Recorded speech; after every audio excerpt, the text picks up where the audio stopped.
FM. Le coup de projecteur. On prend aujourd'hui la direction de Saint-Ours-les-Roches sur un site emblématique de notre territoire, le parc Vulcania. Un parc qui a dépassé les 390 000 visiteurs la saison dernière et qui fait rayonner l'Auvergne bien au-delà de nos frontières. J'ai le plaisir de recevoir en studio Sophie Rognon, directrice du parc. Bonjour Sophie. Bonjour Yves. Merci d'avoir accepté mon invitation. Alors Sophie, Vulcania ouvrira ses portes au grand public le 25 mars prochain. En attendant, j'imagine que vous travaillez activement à la préparation de cette nouvelle saison. Quelle est l'activité du parc dans cette période un peu charnière ? Oui, c'est vrai qu'on a tendance à penser qu'on ferme un parc et puis que c'est comme une voiture, on remet la clé dedans et ça redémarre. C'est pas exactement comme ça que ça se passe.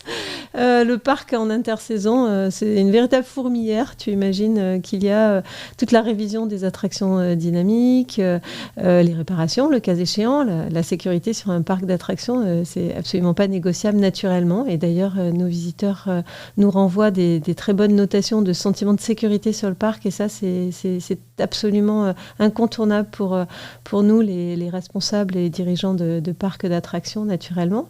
Donc, il y a tout ce volet-là. Et puis, il y a le volet beaucoup plus, on va dire, fun, qui est la préparation des nouveautés pour la nouvelle saison et les saisons à venir, parce que des fois, il y a des chantiers qui prennent plusieurs années. Donc là, en mars 2025, le président de la région Auvergne-Rhône-Alpes, puisque la région est propriétaire du parc, était venu lui-même annoncer un engagement très fort pour Vulcania, une grosse nouveauté majeure, c'est-à-dire une attraction chaque année. Et donc, on a fait ça en 2025 avec Terre en colère. Et cette année, en 2026, on va lancer une très belle nouvelle attraction qui s'appelle, du nom très prometteur, Expédition Hawaï. Donc peut-être qu'on y reviendra tout à l'heure. Mais voilà notre activité. On maintient, on répare, on garantit la sécurité et on prépare toutes les nouveautés de la rentrée. La saison 2025 a vu sa fréquentation dépasser pour la deuxième année consécutive les 390 000 visiteurs. On approche les 400 000. Vulcania conforte ainsi sa place parmi les parcs incontournables en France, toujours dans le top 10, j'imagine. Quel bilan tirez-vous de l'année écoulée ?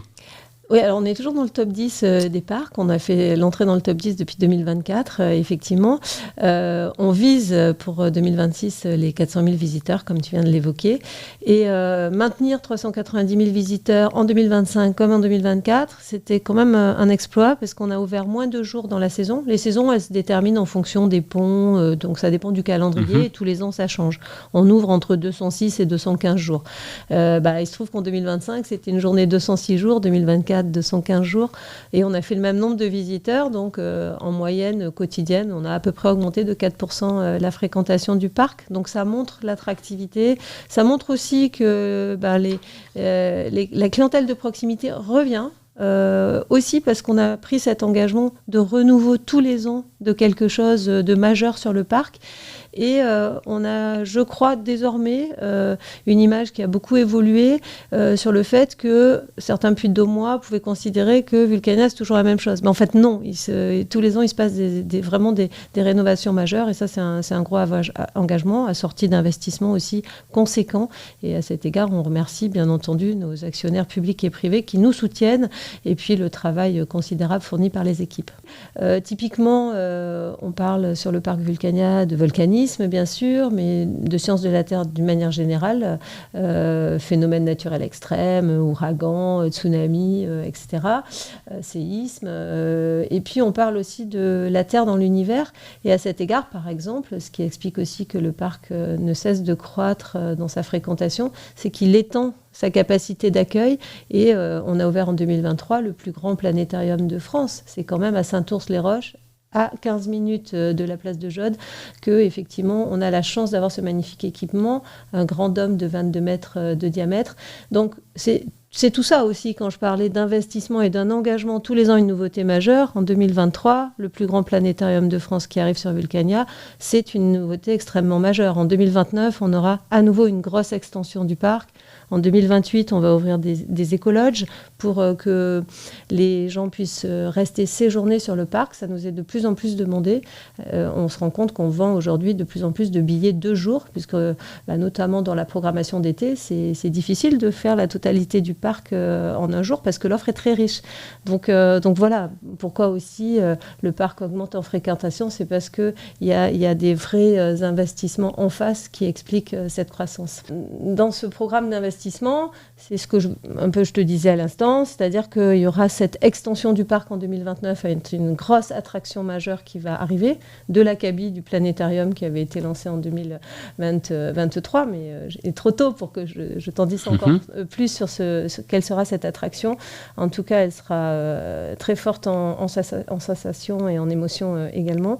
Et puis, les écologes, donc en 2028, et surtout cet engagement tous les ans, une grosse nouvelle attraction majeure, d'où Expédition Hawaï par exemple en 2026 qui à mon avis va vraiment faire le buzz, et on a commencé d'ailleurs à lancer les premiers teasers sur nos réseaux sociaux pour commencer à attiser la curiosité des visiteurs. Elle ouvrira fin juin. Alors parlons de cette nouveauté, qu'en est-il, c'est quoi exactement? On peut avoir quelques pistes ou... Oui, bien sûr.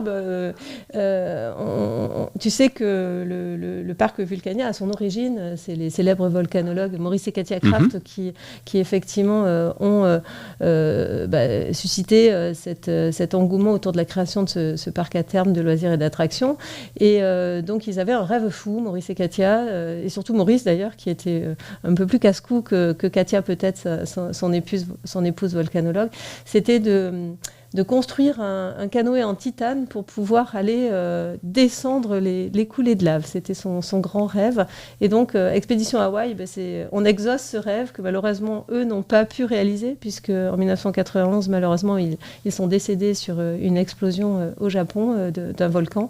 Et donc, c'est ça qu'on va vivre avec une attraction dynamique qui nous amène à surfer, puisqu'on est à Hawaï, donc le thème du surf est présent, mais on ne surfe pas sur l'océan, on surfe sur des coulées de lave. Donc un beau programme en perspective. Un mot sur la programmation du planétarium? Alors le planétarium fait renouvellement total de ses films phares pour la saison 2026. Donc on a ouvert en 2023, ils ont tourné pendant 3 ans, on renouvelle, notamment le film d'animation qui va s'appeler La grande aventure du système solaire. Donc là, c'est pour les jeunes publics, mais très sincèrement, les parents et les adultes y retrouvent aussi leur compte, et on amène là le public des surfaces brûlantes de Mercure jusqu'aux immensités glacées de Pluton, en passant par les différentes planètes et leurs dangers. Donc c'est vraiment très rythmé, donc un très beau film d'animation de planétarium. Il a d'ailleurs remporté la prime du festival Fuldom de l'année 2025, donc ça va être une belle découverte pour les visiteurs. Et à côté de ça, on lance aussi un nouveau film qui s'appelle Rencontre dans la Voie lactée, parce qu'il y a beaucoup de choses qui se passent au-dessus de notre tête et qu'on ne sait pas. Et là, j'en dis pas plus, mais un très très beau film qui nous permet aussi de prendre un peu de recul sur toutes les spécificités de notre belle planète bleue dans le système solaire. Voilà. Quels sont les principaux retours que vous avez des visiteurs sur les points forts du parc, sur les points faibles également, ou les points à modifier? Alors, les très gros points forts du parc, c'est avant tout l'accueil, l'humain. Nous avons des collaborateurs très engagés et les gens nous renvoient des notations au-dessus de 4,5 sur 5 sur cet item-là de l'accueil. Donc, c'est quelque chose qu'on cultive énormément. On a une espèce de charte de conduite, tous autant qu'on est sur le parc, quel que soit son niveau, quel que soit son métier, quelle que soit son action. C'est les 4 S. On est souriant, on est serviable vis-à-vis de nos visiteurs, on est sérieux, ça n'empêche pas, et on est solidaire entre nous. Voilà, donc toute cette composante et ce mixte des 4 S, c'est le reflet de ce qu'on est. C'est pas quelque chose qu'on s'est inventé être, c'est quelque chose qu'on est au quotidien, et les visiteurs le confirment. Par ailleurs, ce que les gens apprécient énormément, c'est qu'on est ni un... Comment dire ? On vient ici pour apprendre en s'amusant. Et c'est ça qui est chouette, c'est qu'en fait, on vit des expériences très diversifiées, sur lesquelles on reviendra peut-être, mais tu te rends pas compte que tu acquiers des connaissances, mais en même temps que tu vis des émotions, et des émotions plus ou moins fortes en fonction des différentes activités qu'on propose. Donc c'est à la fois cet accueil, cet humain très fort, le fait qu'on vient chercher du fun, du apprendre en s'amusant, qui fait que, je crois, le cocktail Vulcania fonctionne très bien et de mieux en mieux. Alors Vulcania attire à la fois des familles, des groupes scolaires, des touristes de passage, mais aussi de nombreux visiteurs locaux. Quelle est votre stratégie pour continuer à fidéliser le public tout en séduisant de nouveaux publics ? Alors la stratégie, c'est avant tout l'effet recommandation. C'est comment est-ce qu'on crée un effet waouh qui fait que les gens vont se plaire et qu'ils vont recommander à leur environnement familial, privé, professionnel de venir sur le parc. Donc ça, c'est avant tout parce qu'évidemment, comme tout parc, on a notre stratégie de communication, renforcement de présence sur les réseaux sociaux, etc. Mais avant tout, ce qu'on va chercher, c'est la recommandation. Et la meilleure publicité, c'est celle que les visiteurs vont faire parce qu'ils ont été enchantés de leur visite. Donc, on travaille sur ça. Et pour générer cela, c'est ce renouvellement permanent finalement qu'il s'agit de faire. Et donc je crois qu'on est au rendez-vous avec ce qu'on vient d'évoquer comme programme de nouveautés et comme engagement de notre part de l'exécuter. Alors vous êtes en pleine période de recrutement pour la prochaine saison. Vous recrutez de nouveaux équipiers. Vous avez d'ailleurs organisé récemment un job dating au parc. Des participants qui ont bravé la neige pour franchir les portes de Vulcania. Quels sont les profils que vous recherchez et quel type de poste à pourvoir ? Alors, on recrute à peu près pour la saison longue de mars à novembre une centaine de collaborateurs. Et ensuite, à partir du mois d'avril, on relance des recrutements pour la très haute saison de juillet-août où on en recrute à nouveau une centaine d'autres. Donc, dans divers métiers, c'est ça aussi qui est intéressant. Et certains de nos saisonniers, d'ailleurs, une année font un métier, l'année d'après en font un autre. C'est ça qui est aussi très enrichissant comme expérience. Donc, on recrute des hôtes et des hôtesses d'accueil qui vont travailler sur les caisses, dans nos boutiques et puis sur nos attractions, naturellement. On recrute du personnel de restauration, en cuisine ou au service. On recrute du personnel de sécurité. On recrute, bien entendu, des scientifiques aussi pour animer un certain nombre justement des attractions et des animations du parc. Donc, tu vois, c'est vraiment tout profil, si j'ose dire. L'important, c'est d'être polyvalent et c'est d'être 4S, comme j'ai dit tout à l'heure, souriant, serviable, sérieux et solidaire. Merci beaucoup Sophie Rognon d'être venue et d'avoir partagé avec nous ce bilan et les perspectives enthousiasmantes de Vulcania. Vous retrouverez bien sûr toutes les informations pratiques, les dates d'ouverture et les nouveautés de la prochaine saison sur le site officiel de Vulcania. Rendez-vous est pris, c'est le 25 mars, c'est ça 25 mars, on réouvre et on lance en même temps toute une nouvelle programmation sur le planétarium, renouveau de tous les films et une programmation spéciale à l'occasion de la mission Artemis. Tu sais que les astronautes vont repartir sur la Lune mi-2027.